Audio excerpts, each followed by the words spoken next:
ہمیں مثال ملتی ہے علامہ اقبال کی والدہ کے بارے میں. ہم جب کتابیں پڑھتے علامہ اقبال کی زندگی کے بارے میں تو پتہ چلتا ہے کہ علامہ اقبال کے والد ایک ایسا پیشہ کرتے تھے جو ربا سے جڑا تھا، جو سود سے جڑا تھا، اور علامہ اقبال کی والدہ اسے بالکل پسند نہیں کرتی تھی. تو جب علامہ اقبال پیدا ہوئے، علامہ اقبال کی والدہ نے اپنے چھاتی کا دودھ، اپنا دودھ اپنے بیٹے کو نہیں پلایا. وہ چاہتی تھی کہ میرے بیٹے کے جسم میں ایک بوند بھی حرام کمائی نہیں جائے. تو علامہ اقبال کی والدہ نے کیا کیا؟ اپنے زیورات بیچے جو خود کے تھے، الحمدللہ حلال کمائی کے تھے. زیورات کو بیچ کے ایک بکری خریدی اور اس بکری کے دودھ سے پرورش کی علامہ اقبال کی. اور اللہ نے پھر ان کے شوہر کو ہدایت دی اور وہ بھی سیدھے راستے پہ آ گئے. اور پھر اللہ نے ایسا شخص، علامہ اقبال جیسا شخص بنایا. ایسی کئی مثال ہے. اور ایک مثال ہے والدہ کی، شیخ عبد القادر جیلانی کی رحمۃ اللہ علیہ. شیخ عبد القادر جیلانی رحمۃ اللہ علیہ الحمدللہ توحید پہ تھے، اور انہوں نے اس شہر ہندوستان میں اسلام کا دین پھیلایا. ان کا بڑا ہاتھ ہے اور وہ توحید پہ تھے. اسلام کا صحیح پیغام گھروں تک پہنچایا. اور ان کی والدہ نے شیخ عبد القادر جیلانی رحمۃ اللہ علیہ کو سکھایا تھا کہ بیٹا تو ہمیشہ سچ بولنا، کبھی جھوٹ مت بولنا، چاہے تیرا نقصان ہو چاہے تیری جان جائے. ایک وقت جب شیخ عبد القادر جیلانی رحمۃ اللہ علیہ جب ایک سفر کر رہے تھے تو ان کی والدہ نے کچھ اشرفیاں ان کے کپڑے میں سی دی تاکہ وہ گم نہ جائے، تاکہ کوئی انہیں چوری نہ کرے. جب وہ سفر پہ نکلتے ہیں تو ایک ڈاکوؤں کا گروہ انہیں پکڑ لیتا ہے، اور جب جانچ پڑتال کرنے کے بعد کچھ پیسہ نہیں ملتا ہے تو وہ ڈاکو کہتے ہیں شیخ عبد القادر جیلانی رحمۃ اللہ علیہ سے کہ تیرے پاس کچھ پیسے نہیں؟ انہوں نے کہا ہاں ہے، میری ماں نے میرے کپڑوں میں سی لی ہے، اور وہ جگہ دکھاتے ہیں. وہ ڈاکوؤں نے کہا کہ اگر یہ بچہ ہمیں نہیں بتاتا تو ہمیں کبھی یہ اشرفیاں نہیں ملتی ہے. وہ اتنے خوش ہوئے اس بچے کے ایمانداری سے اور پوچھا کہ تم نے ہمیں سچ کیوں کہا؟ تو اس نے کہا کہ میری ماں نے مجھے سکھایا ہے کہ کبھی جھوٹ نہیں بولنا، چاہے میری جان جائے. وہ ڈاکو اتنے خوش ہوئے کہ انہوں نے ڈاکہ ڈالنا چھوڑ دیا. ایسے کئی مثال ملتی ہیں. جب تاریخ پڑھتے ہیں ہمیں مثال ملتی ہے تاریخ پڑھنے کے بعد. امام شافعی رحمۃ اللہ علیہ کی والدہ وہ یمنی تھی، اور ان کے والد قریش تھے، اور بچپن میں ہی ان کے والد کا انتقال ہو جاتا ہے. تو ان کی والدہ جدوجہد کرتی ہے اور امام شافعی رحمۃ اللہ علیہ کی پرورش کرتی ہے. اور ان کی خواہش تھی کہ میرا بیٹا علماء کے درمیان اپنا بچپن گزارے، اسی لیے سارا انتظام کرتی ہے اور امام شافعی رحمۃ اللہ علیہ کو مکہ بھیجتی ہے علماء کے درمیان جینے کے لیے. تو بچپن سے امام شافعی رحمۃ اللہ علیہ علماء کے درمیان ان کی پرورش ہوتی ہے. اور اللہ سبحانہ و تعالی ایسے ایک امام کو کھڑا کرتے ہیں، امام شافعی رحمۃ اللہ علیہ. قربانی تھی، پلاننگ تھی ان کی والدہ کی، مستقبل سوچا ان کے والدہ نے. میں اور ایک مثال دوں گا امام بخاری کی رحمۃ اللہ علیہ. امام بخاری کی والدہ کا بڑا ہاتھ ہے امام بخاری کی پرورش کرنے کے لیے رحمۃ اللہ علیہ. امام بخاری رحمۃ اللہ علیہ کی یادداشت بہت بہترین تھی. بہت پختہ تھے، لیکن افسوس کی بات ہے کہ بچپن میں ہی وہ اپنی آنکھ کی روشنی کھو دیتے ہیں۔ آنکھ کی روشنی کھونے کے بعد اس وقت کے سب سے بہترین ڈاکٹر کو دکھانے کے باوجود ان کی آنکھ کی روشنی نہیں آتی۔ اس کے بعد امام بخاری رحمۃ اللہ علیہ کی والدہ روز لگاتار اپنے رب، اپنے خالق اللہ سبحانہ و تعالی سے دعا کرتی ہے کہ میری بیٹی کی روشنی لوٹا دے۔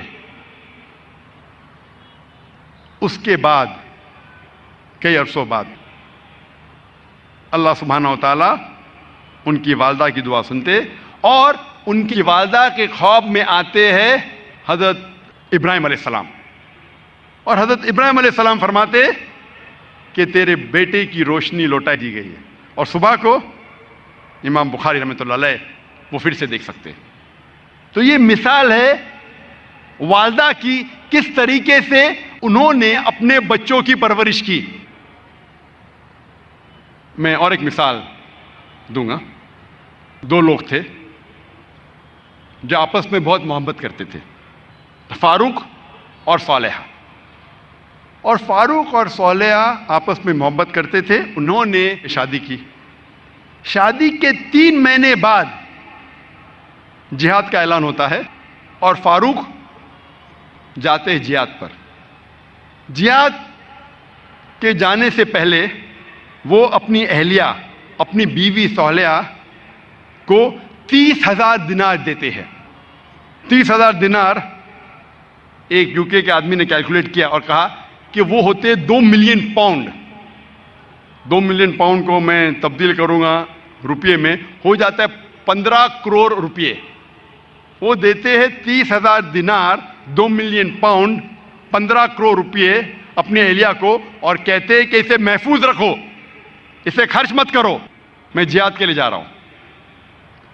اور پھر وہ جہاد کے لیے جاتے ہیں اور کہتے ہیں کہ انشاءاللہ میں 3 مہینے میں واپس لوٹوں گا۔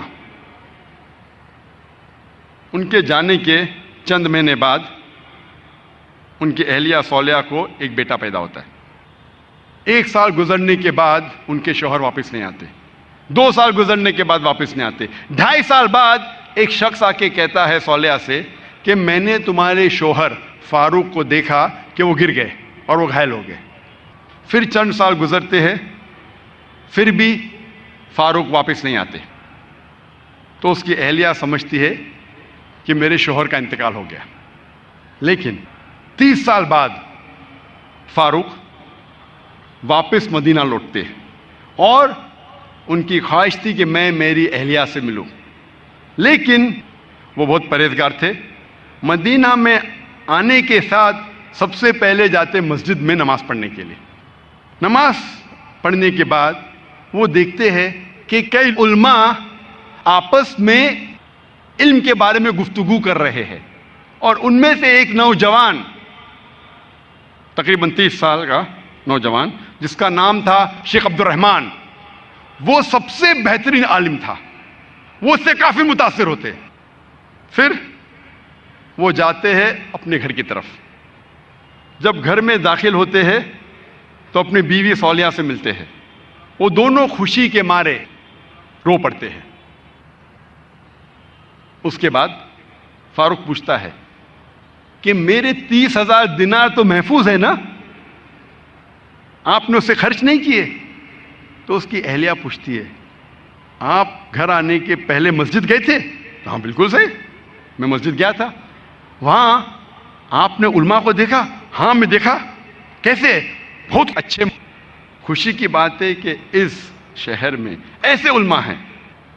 تو اس کی اہلیہ اس سے پوچھتی ہے سب سے بہترین عالم آپ کو کون لگے؟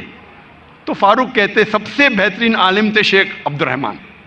تو اس کی اہلیہ پوچھتی ہے کہ اگر اللہ آپ کو شیخ عبد الرحمن جیسا علم دے تو آپ کتنا خرچہ کر سکتے اس علم کے لیے؟ تو فاروق کہتا ہے یہ سارے 30,000 دینار میں خرچ کر سکتا ہوں ایسا علم حاصل کرنے کے لیے۔ پھر اس کی بیوی پوچھتی ہے کہ اگر آپ کا بیٹا ہو، اسے ایسا عالم بنانے کے لیے آپ کتنا خرچ کریں گے؟ تو فاروق کہتے میں 30,000 دینار سے زیادہ خرچہ کر سکتا ہوں، 15 کروڑ روپے سے زیادہ خرچہ کر سکتا ہوں اپنے بیٹے کو شیخ عبد الرحمن بنانے کے لیے۔ تو اس کی اہلیہ کہتی ہے آپ کے جانے کے بعد مجھے ایک بیٹا پیدا ہوا اور یہ شیخ عبد الرحمن آپ کا بیٹا ہے، اور آپ کے 30,000 دینار میں نے خرچ کیے اس کو عالم بنانے کے لیے۔ آپ سوچ سکتے اس وقت بیٹے کو عالم بنانے کے لیے والدہ خرچہ کرتی ہے 30,000 دینار، 2 ملین پاؤنڈز، 15 کروڑ روپے۔ آج کون سا مسلمان اپنے بیٹے کو عالم بنانے کے لیے 15 کروڑ روپیہ خرچہ کرنے کو تیار ہے؟ ہاں، ڈاکٹر بنانے کے لیے نو پرابلم، ڈونیشن دیں گے، رشوت دیں گے، 10 لاکھ، 15 لاکھ، 20 لاکھ، 50 لاکھ، 1 کروڑ ڈاکٹر۔ امریکہ بھیجنے کے لیے میرا بیٹا امریکہ میں پڑھ رہا ہے، 2 کروڑ خرچہ کریں گے، 3 کروڑ خرچہ کریں گے۔ کیوں؟ بیٹا امریکہ میں پڑھ رہا ہے، سٹیٹس۔ میں یہ جاننا چاہتا ہوں کہ کتنے مسلمان اپنے بیٹے کو عالم بنانے کے لیے 15 کروڑ خرچہ کریں گے؟ گنتی کے آپ کو ملیں گے انگلیوں پہ، ہے الحمدللہ۔ آج بھی ہمارے معاشرے میں ایسے مسلمان ہیں، لیکن بہت کم، انگلیوں پہ گن سکتے، بہت کم، لیکن ہے الحمدللہ۔